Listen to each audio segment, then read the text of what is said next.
Welcome to Ouch. Was that a ghost? This podcast may contain graphic material, which some listeners may find disturbing. Listener discretion is advised. Help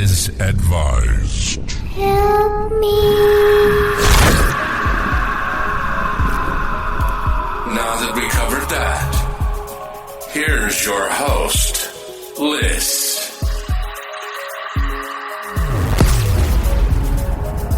Today I'm covering the story of Mary Mallon, or Typhoid Mary. Mary Mallon was born in Cookstown, County Tyrone, Ireland in 1869. This was like a very poor area.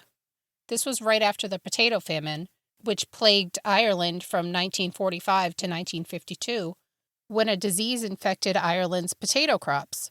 Potatoes, which were a staple in the Irish people's diet, these disease-infested potatoes led to roughly 1 million people dying, either from starvation or the disease.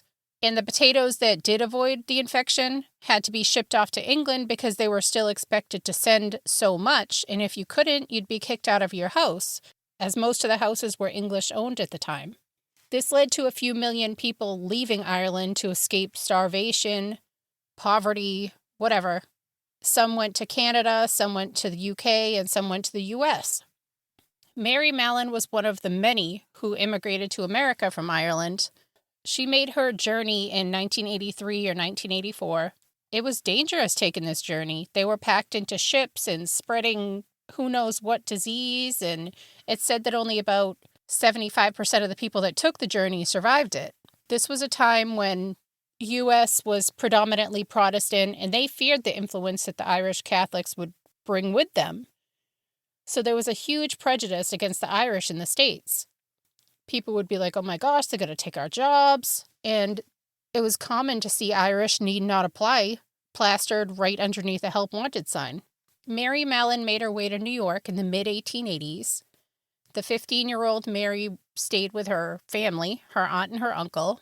She got a job as a domestic servant or cleaner, I guess you'd say now, or maid maybe, with different families using employment services. This was a time when jobs for female were very few, far and in between, more so for a female Irish immigrant. It soon was discovered that Mary was a good cook, so it was a good fit for her to work in the kitchen, which usually paid a little bit more. And I guess one of her more well-known dishes was vanilla ice cream and peaches all over it. That does sound pretty good. So from 1900 to 1907, when Mary was in her 30s, she got jobs as a cook for different affluent families in the area. It would later be determined that out of the 8 different families she worked for, 7 of them contracted typhoid fever. Typhoid fever is caused by the bacteria called Salmonella typhi, like salmonella. It's a highly communicable disease through contaminated food or water or through fecal matter. When the fecal matter of the carrier is then ingested by the person that they would be affecting, they would contract it. And back then, this would often result in death. After a few weeks of having a fever, stomach pains, you could have fatigue, sweating, muscle aches, and this blotchy, rose-colored rash. It also resulted sometimes in sepsis, swelling of the liver, spleen. It could cause inflammation of the brain. It could go as far as the typhoid state, which is just the person laying in a state of confusion or intestinal bleeding, as well as other symptoms. Back then, a lot of those that were infected would just die. It was a huge problem in the U.S. and in Europe up until the 1900s when antibiotic and knowledge of how it spread and sanitary precautions were implemented. Typhoid is still around. It has not just gone away. It's still very much an issue in some countries like Southeast Asia, Africa, Middle East, Latin America, and there's still reportedly over 12 million cases globally every year. I mean, it's still a thing if you're traveling to certain countries to get a few typhoid vaccinations before you go. But we have vaccines now, they didn't back then. And back then, the miasma theory was how disease was thought to be transmitted. So they basically thought that bad air was the cause. And germ theory was like this new scientific theory that microorganisms or germs were the cause of diseases. But with any big change, I'm sure that a lot of people were like, yeah, right, washing your hands every time you use the bathroom, that's insane. And back then, they saw typhoid fever as like a dirty person's or a poor person's disease. So back to Mary. In 1906, she was working for a banker named General William Henry Warren.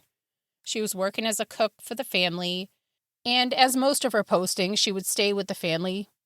She would have, the cook's quarters, and they were living in Oyster Bay, New York. In the household, there were 3 family members and 7 servants, so 11 people total. And 6 out of the 11 people in the house became sick with typhoid fever. George Thompson, who was the owner of the house, heard about the family's outbreak, and he didn't want the house to be associated with the disease, the poor person's disease. People wouldn't rent it. So he hired some experts to figure out how this happened and how to stop it. One of those experts hired was Dr. George Soper. He was an American sanitation engineer, and he was hired to look into what was going on. Soper was an expert of tracking down disease sources, specifically typhoid. He had experience dealing with many cases, and he was a self-proclaimed epidemic fighter. And if the source could not be found, in the past, he had just burnt houses down, with the owner's permission, of course. He, along with some of the other experts, checked the water sources, thinking maybe that the clams that the family had eaten, or the woman handling them, that sold them to the family, but everything seemed to be a dead end. He exhausted all of his theories, then he was like, what about the cook? And the other workers at the house didn't know that much about Mary, except, as Soper said, quote, she was not particularly clean. He began looking at the dates when she started working for the family and when the outbreak occurred, and she started working right before they got sick. And then through the employment agency that Mary used, Soper was able to contact the references Mary gave, and he was able to put together this timeline of Mary's past jobs. And it seemed like a lot of those families' houses and the workers, like the family members and the workers, had these waves of typhoid fever after Mary started working there. And the families Mary worked for were all well-to-do, well-off families. So to him, it didn't make sense. He saw Mary as the problem. This was the start of his drive to prove the common denominator is Mary, or his obsession, some might say. Even though he connected to her to all the recent outbreaks, he couldn't find Mary. Mary had the habit of leaving right after the families would get sick, so it was hard to track her down. And it wasn't like today where everyone has a cell phone, and she would often leave her jobs without a forwarding address or telling them where she was going. So Soper knew that Mary might be patient 0. But all he had was circumstantial, so he needed some proof. Soper had to track her down, which was difficult as she always seemed to be on the move, but with the help of the employment agency, he found her at her new job in Manhattan. This was with a wealthy family that had a daughter on her deathbed due to typhoid fever. Soper arrived at Mary's job. He spoke to Mary and he told her that she seemed to be responsible for spreading the disease. That, even though she looked healthy, Mary is the person that's making these people sick. And Soper went on to ask Mary for some blood, urine, and stool samples to check. And her reaction was, quote, this is George Soper's telling of it, she seized a carving fork and advanced it by direction. Soper went on to say how, I passed rapidly down the long narrow hallway through the tall iron gate and so to the sidewalk. I felt rather lucky to escape. So I think her chasing him out with a carving fork kind of gave the answer that she did not want to give any of her samples. She showed no symptoms herself. She was a healthy, working woman. And back then, people only knew of people being sick with typhoid when they showed these typhoid symptoms. Like, a healthy carrier was not a thing back then. So I don't know if Mary even knew that she was carrying it, but either way, Mary was not cooperating.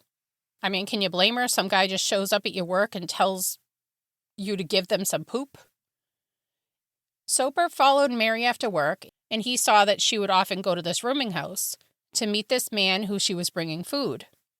So he thought this might be Mary's boyfriend, so Soper followed the man and saw where he went during the day, and he befriended him. Soper even got him to invite him back to his room. which Soper said of his room, quote, "I should not care to see another like it. It was a place of dirt and disorder." Then Soper somehow got him to agree to help him and a doctor, Raymond Hudler, to kind of ambush Mary at her boyfriend's house and try to, convince Mary to give some samples like, hey, give me your poop. When Mary went to her boyfriend's house and was met by this, I guess, intervention, she was like, nope, don't have it, don't know nothing about it, not sick. And her boyfriend was probably like, Mary, just give him some of your poop. But Mary was like, no, and refused. Makes me think of that Key and Peele skit with Megan. She did not seem to be a fan of Soper's, but I also think the feeling was mutual. He was savage in how he describes her. Quote, "Mary had a good figure and might have been called athletic had she not been a little too heavy." Which, if that wasn't dickish enough, he went on to talk about her walk. He said, quote, "Mary walked more like a man than a woman, and that her mind had a distinctly masculine character." Which I don't know how to take that. George Soper went on to publish his findings about Mary. Doctors, all sorts of people were like, hey, Mary, you seem to be a carrier. Why don't you just quarantine yourself? And she was like, nope, not me. Never had typhoid fever. I'm healthy. And she vehemently denied being a carrier of the disease. And she refused to stop being a cook. This was back when washing your hands after using the bathroom was not a common practice. So if she went to the bathroom and wouldn't wash her hands, she could transfer fecal matter into whatever she was preparing. And this was just passing it along. When Soper suggested that she wash her hands, that just upset her more. Soper was out of ideas on how to get a sample from Mary, so he got the New York Health Department involved. He warned them that Mary may be difficult, so the health department sent out Dr. Josephine Baker, which, that's badass, a woman doctor back then in the 1900s.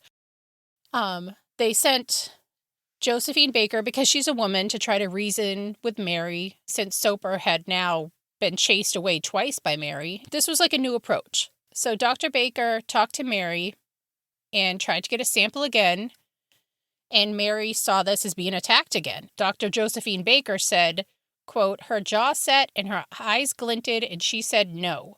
She said it in a way that left little room for persuasion or argument. And the decision was made to section Mary because she's a public health risk." So the next morning, at Mary's place of employment, one officer waited around the corner from the house, one officer in front, and one went with the Dr. Baker to go and knock on the basement door of Mary Mallon's employer, which was where, Mary stayed as well. When the door opened, Mary, with a fork in hand, lunged at Dr. Baker, and then Mary took off running into the kitchen. They searched the house, but it seemed Mary got away. Dr. Baker did notice a chair in the backyard propped up against a fence. The other house was searched as well, but nothing was found. They spent hours searching and were about to leave when a piece of fabric from under a closet door from the neighboring house was noticed. When they opened the door, behind the door was Mary, who came out swinging and swearing and that she knew her rights. Dr. Baker said of this, quote, "She fought and struggled and cursed. I tried to explain to her that I only want the specimens, then she can go back home. She again refused, and I told the policeman to pick her up and put her in the ambulance. This we did, and the ride down to the hospital was quite a wild one." So it all ended with Mary being detained. It took 5 officers to bring her in. They got her into the ambulance to transport her, and Dr. Josephine Baker said it was like, quote, "being trapped in a cage with an angry lion." And at points, Dr. Baker literally had to sit on Mary to keep her restrained. Once they arrived at their destination, the Willard Park Hospital in New York, she was not allowed to go to the bathroom by herself for days until, despite Mary's resistance, they forcibly did manage to get some stool samples, which they sent off to be tested, and the test came back positive for typhoid or Bacillus typhosus. I don't know how to say that. And because it was found in her stool, the doctor suggested that the disease may be in her gallbladder. Mary was forcibly quarantined in 1907 on North Brother Island, which was a place used for confining people afflicted with contagious diseases like smallpox, tuberculosis, typhoid. On the island, Mary was placed at the Riverside Hospital that specialized in communicable diseases. On the island, they tried to figure out how to deal with Mary. So they were like, Mary, we can remove your gallbladder, which seems to be the source of the disease. Then you can just leave. And she was like, nope, don't have typhoid. I don't know if I blame her. Back then, removing your gallbladder was a dangerous procedure. Then they tried another approach. Mary, can you promise to never cook for anyone else again and wash your hands? And she's like, nope. As time passed on the island, Mary said how she felt like she was being treated like a guinea pig. She had to give samples several times a week, and sometimes no typhoid was found, but mostly it came back positive. George Soper, would try to talk to her. He would be like, you're making people sick. No one thinks this was your fault, that it was on purpose, but people have died. And Mary would just stare at him with like dead eyes, like these angry, pissed off eyes. And Soper would explain, just wash your hands after you use the toilet before you cook. And she would just stare. She was not a fan of his. And Soper even tried to talk to Mary saying, hey, how about I write this book about this whole thing that you're going through? I'll use a pseudonym so no one will know your real name. Just answer a few questions so I know how many people you infected, and you can get all the money from the book. And her response to this was to go lock herself in the bathroom, and she wouldn't leave the bathroom until Soper left. So Mary stayed on North Brother Island against her will. She was given a little bungalow, like a little house with a living room, kitchen, bathroom. And she actually had gas, electricity, running water. But, don't mention washing your hands to her. A doctor and a public health official even said to Mary, hey, if you want help getting out, just wash your hands and we'll help you. And Mary was like, nah, I'm good, not sick. The seclusion seemed to really get to Mary. She was basically alone. She would get her meals delivered to her, but she was basically like a prisoner. And all this stress was really getting to her. And it's said that even the stress caused one of her eyelids to become paralyzed. She's still holding strong that she's not sick. She ended up suing the health department because she said that she was arrested without due process. She didn't have counsel. And this actually made its way up to the Supreme Court. She testified that she never had it or spread it, and even managed to get some of her samples snuck off the island to outside laboratories that came back negative when her stools were tested for typhoid. But who knows if they were tainted or mistake, I don't know. But even on the island, like 25% of her tests came back negative. She maintained that she was never sick and she should be let go. But they didn't want her to keep spreading the disease. She ended up losing the lawsuit. The court did not want to be responsible for her release. Even with the loss of the lawsuit, in 1909, the New York State Commissioner of Health made a deal with Mary. This was almost 3 years after she had been on the island.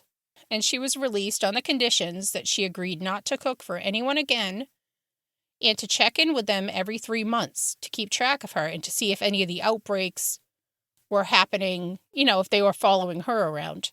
So once off the island, she got a job working in a laundromat, which great, she's free and working, but this paid a lot less than what she was making before as a cook. Being a laundress only paid about $20 a month instead of the $50 a month as a cook. That's a big pay cut, and it was hard to get by, so she decided to go back to cooking, because that's what she knew how to do. And by now, the story of Mary Mallon was sort of well known amongst the elite in New York. So Mary had to look elsewhere for employment. And she started using other names because back then, they're not checking your social security number. You don't have to give proof of anything back then. So she started going by Mary Breshoff or Mary Brown and got some hotel and restaurant jobs, different places. For about 5 years, she bopped around. And typhoid outbreaks seemed to follow wherever she worked. Soper got word of these typhoid outbreaks and maybe still a little obsessed. He tried to find Mary, but always seemed to miss her. And in 1915, the Sloan Hospital for Women, which was a maternity hospital, had this typhoid outbreak. At the hospital, 25 people were infected with typhoid, and it resulted in the death of 2 people. The hospital's chief obstetrician, Dr. Edward B. Cragen, launched an investigation. He called in outside investigators like George Soper, and Soper started his investigation, and he talked to the employees and found that they jokingly called the cook Typhoid Mary. She wasn't there at the time, But after Soper saw some of Mary's writing, and with the description that the co-workers gave, he recognized Mary, even with the name change, and the health department was notified and the search for Mary began. She must have found out he was onto her and just took off. Eventually, they did find her staying with some friends, and she was apprehended again, and this time without the fight, maybe due to her being older, or maybe because she was seeing the pattern of sickness following her. I don't know. And again, she was secluded on North Brother Island. By now, the media had ran stories about Mary, and she gained the nickname Typhoid Mary, which Mary was not pleased about that nickname, and how she was the healthy carrier that seemed to be patient zero in all these homes, even though she never showed any symptoms. She was kept on North Brother Island for another 23 years. Even though she had her own little one-room cottage, she was not free to leave. When she was there, she underwent all sorts of tests and research studies. As Soper called her, the, quote, human culture tube. She got a job in a laboratory on the island, and even though she was considered a threat to the public, eventually she was allowed to take day trips to go see her friends off the island to the mainland as long as she returned at night and agreed not to cook for anybody. On Christmas morning of 1932, when a man was delivering something to Mary's bungalow, he found her lying on the floor, unable to move. She suffered a massive stroke that left half of her body paralyzed, and she would never be able to walk again. Mary would spend the rest of her life in a hospital until she died on November 11, 1938. Mary died alone and only had 9 people that went to her funeral, and nobody even followed her casket to the grave. She was buried at St. Raymond's Cemetery in the Bronx, never showing any typhoid symptoms for all of her 69 years. 53 cases were traced to Mary and 3 deaths, but it suggested that she was the cause of a lot more than that. She was the first case of an asymptomatic carrier, which I'm not sure if how they went about this was ethically okay, but the other option that they had was to let her be free and probably change her name again and cook again, so I don't know. Her story poses a lot of questions about personal freedom versus public health. Her case did make a big impact on the medical community and the understanding of infectious diseases. But does that make it okay to forcibly detain for decades? And who knows if she actually knew she was a carrier or she honestly thought everyone was plotting against her? I mean, the doctors did not yet understand it, so how could she? What do you guys think? Do you think that they were justified in taking away Mary's freedom because of the limited medical knowledge? Like, is forcibly testing Mary for the good of the public okay? Or was Mary in the wrong because she must have seen the pattern and refused to stop cooking for others? Or I don't know if she was just oblivious and convinced everyone was against her. Because back then they saw it as like you were sick or you weren't sick. So maybe she really had no clue what she was doing. I don't know. Just a very interesting case. Well, thank you everybody so much for listening, and I would love to hear your thoughts below. Bye. Thank you for listening. If you need more content or just want to help support the podcast, head on over to patreon.com and search Ouch, Was That a Ghost? If you need some snazzy merch, you can find it at crowdmade.com by searching Ouch, Was That a Ghost? If you have a story you'd like to share, you can email it to ouchwasthataghost@yahoo.com. You can also find us on Facebook and all the other social media platforms under Ouch, Was That a Ghost? Help me. All links can also be found on ouchwasthataghost.com.